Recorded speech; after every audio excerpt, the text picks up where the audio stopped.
Toujours le même geste et toujours la petite excitation quand la machine s'emballe, signe que sous la terre, il y a quelque chose. Ce matin, un bouton issu de l'uniforme d'un soldat. De l'infanterie, si je ne me trompe pas, donc du 15e régiment d'infanterie. Donc on leur reconnaît les croix. Enfin, il y a un emblème de l'armée dessus en fait.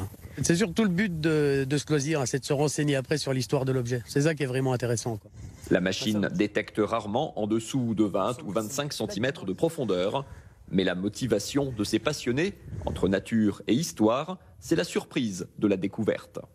Quand ça sonne, on ne sait pas sur quoi on va tomber. Bon, en règle générale, c'est toujours de l'aluminium, du plomb, un bout de charbon comme tout à l'heure. Ou des fois, on a une petite monnaie comme là, la petite 50 centimes de tout à l'heure. Condition indispensable à l'activité, l'autorisation écrite du propriétaire du terrain. Et pour les découvertes, tout dépend de l'ancienneté. On donne tout au propriétaire. De toute façon, ce qu'on détecte, on le présente toujours au propriétaire. Et là, soit il garde, soit il nous laisse. Et quand il y a des objets qui sont d'avant 1875 ou qui sont des deux guerres, par exemple, normalement, il doit faire une déclaration en mairie. C'est obligatoire.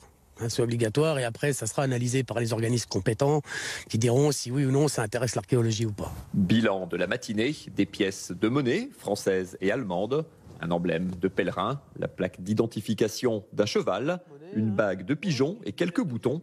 Autant de fragments de l'histoire d'un champ au sud de Strasbourg.